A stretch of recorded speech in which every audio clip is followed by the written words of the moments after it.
the start of OTAs, and so we got a lot of news to get into. So let's first start off with Aaron Rodgers. Aaron Rodgers breaks his silence after no showing OTAs for the Green Bay Packers. And this doesn't seem like a big deal because it's not exactly, but Aaron and the Packers are getting a new center this year. So this is a way to say, oh, week one we're not going to get bad snaps because we don't know what his tendency as a center is. But this year, with Aaron not saying too much as he broke his silence last night when he was talking to CBS Sports.com, which he broke his silence after a month, said pretty much the same thing he's been saying since the draft, and pretty much since he's been saying what he's been saying since they lost the NFC Championship game to the Super Bowl champion, the Tampa Bay Buccaneers, in which he said, well, it's a team effort, and we want to do all the things the right way, but as he said, my future's still up in the air, and a lot of guys are, and I just want to do all the things the right way. But he said, and he pointed this out, it's not his teammates that he doesn't want to be around. It's not his coaches. It's not the fans. It's not Green Bay in itself. It's the front office that he doesn't like. And I can understand that, because you look at teams like the Buccaneers where they got people in place for Tom to succeed at his age. And they brought in Antonio Brown, which was a big thing. They brought in Gronk. So he had weapons. And then they brought in that Fournette early before the season started. So that helped everyone. Then, if you look at what the Cardinals have been doing when they brought in last year DeAndre Hopkins and potentially bringing in Julio Jones, which we'll get to in a second. But if you look, even if you look at the team like the Cowboys, where they have weapons on the offensive side and now have the ability just to hone in on that defense and fix that defense. That if they fix the defense, they easily could be title contenders because of their defense. If they can fix it and they can use that offense to get going. So he sees all these places helping out their quarterback, especially with the Chiefs and Patrick Mahomes, where they have weapons around him to help him. And now you look at your situation, you're like, I'm 37, going to be 38 next year. 38 in December. Why would I think in my head that I don't need any more weapons? I only have Devontae Adams and Robert Tonyan as a receiving core, really. And then some guys, they're just not, like you have people that they're still good, they're just not high draft choices. Or they're undrafted free agents or cast-offs or whatever because you just don't, your team doesn't draft well. Because they haven't drafted an impact player in the first round in 16 years. So you can see why he's frustrated, and he talked about the Jordan Love selection. He said, I didn't have a problem with Jordan. I had a problem with the draft pick. In terms of drafting him in the first round and then not telling me you're drafting him in the first round. And then drafting players that we don't really need. And not keeping guys that we do need, like Corey Linsley. You let him leave. You don't help me on the receiving front, and you got me an extra running back, which we didn't need. So it made no sense for what they're doing. So it's understandable why Aaron's upset. And there was a report earlier in the offseason that Aaron would only come back to if it was to his liking, which would, CBS pointed out, could be that he wants manager of the Packers, Brian Gutekunst, fired, and that would be only because that would be his liking, and then he'd come back. I don't agree with that. I do say they need to help Aaron on the offensive side.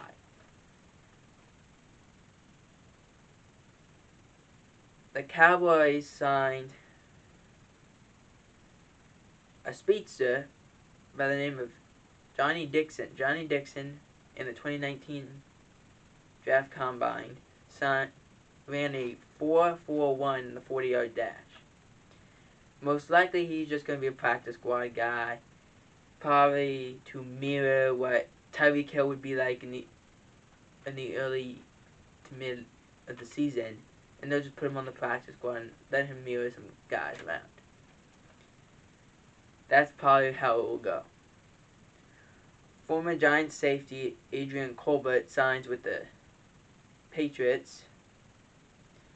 The Patriots also signed ex-baseball player Tyler Gaffney, I believe is how it's said. And this is to play running back. He played running back. He was drafted in the NFL. He didn't play well. Went to play baseball. That didn't pan out. And now he goes back to football. And this happens that these 30-year-olds are jumping back into the NFL. I don't know if it's a great idea, but hey, it's OTAs, it's camp. You know, they could just be bodies at this point. Offensive tackle Morgan Moses gets released by the Washington football team. This happened late last week. This was because of his age. He wasn't going to get a trade because of his age and how his contract, it's near the tail end, so it doesn't make sense to trade him. So they just ended up releasing him. Tim Tebow signed his contract last week, which was a 1-year, $920,000 contract with no guaranteed money, and also minimal split if he gets hurt. This is because they look like, okay, you may be good, you may be a miles guy, but you're pretty much only a locker room guy. You're not going to get really on the field. But who knows? He could be great, and they put him out on the field, and he plays well, and who knows? Patrick Mahomes is ahead of pace for his rehab, and he's expected to participate in OTAs, which start today on the 25th of May. But he's supposed to be ready for training camp. Joe Burrow showed up to OTAs today with a helmet and with a brace on his knee, and he's going to do some things as well as what like some of these quarterbacks are doing around the league, like Dak Prescott and Patrick Mahomes, where they do some things or some stuff. It's just very easy ways to say it. Antonio Brown passes his physical, which means he gets his contract. He gets to sign his contract, in which he did. So now he's officially back with the Tampa Bay Buccaneers. Jalen Smith gets his wish, and he gets to wear the number 9. There's one flaw to this. He has to, well, it's not even a flaw, it's more just an inconvenience. He has to buy out the number 54, the jersey 54 inventory, which is about $500,000. So it's basically, it's not going to come cheap, but we all figured that the number 9 would be put like on the shelf, like a Troy Aikman, a Bob Lilly, and Emmitt Smith's numbers 8, and Roger Staubach's number 8, 12, 22, and 74. That's not the case, and Jalen actually talked to Tony Romo and the Romo family himself and asked, and they gave him their blessing to wear the number 9. Jalen Smith wore the number 9 in college and in high school. So this is it has some sentimental value to him, and hopefully gives him the success to make the Joneses and the Romo family proud. The 49ers have signed wide receiver Bernie Fowler Benny Fowler, I'm sorry, to a 1-year contract, waiving wide receiver Marquise Lee, which they signed a week or 2 weeks before that. Matthew Judon is also changing to the number 9, but he will not have to buy out the inventory. But he's changing to the number 9, in which from 99 he's changed from what he wore number 99, he's now going to wear number 9. Bradley Chubb had a minor ankle procedure earlier last week. Is expected to miss OTAs, expected to be ready for camp in 2 months. It's not a concern. It's more of, again, as I said, an inconvenience. It is a little bit concerning if you're the Broncos side. It's not concerning for the Bradley Chubb. It's concerning for the Broncos side because it's like, you are, besides Von Miller, you're our best pass rusher. If you're not healthy, we don't know exactly. Also, this ankle injury had to miss the last 2 games of last season. So, this is a lingering issue. Now, to my knowledge, if you're talking about minor surgery, it means just a scope surgery, which is not terrible. A lot of players have scope injuries, but if 2 months, that's a long time. So, I don't think it's a scope surgery. They're probably just trying to, clean some things up, so we'll see what ends up happening. The Falcons are to trade Julio Jones. Who knows? This happens after Julio Jones requested a trade from the Falcons, and the Falcons are going to listen to offers. Now, on the list that we pretty much know of, it's Patriots, Packers potentially. That would be a way to get Aaron Rodgers back into the fold. The Titans, which would be interesting because then he'll be on the other side of A.J. Brown. The Rams, which would be again interesting, but they're in salary cap hell at this point. And a surprising one, which we'll get to in a minute, the Dallas Cowboys. They were linked to him too. So let's first start off. This rumor of him going to the Cowboys started when he was caught taking a picture with a fan while he was wearing a Dallas Cowboys hoodie as he was working out with Derrick Henry and potentially Amari Cooper in Dallas. He was in Dallas and he was working out with Derrick Henry and Amari Cooper. And I don't know if he either bought it, he either had it for years, because that sometimes happens.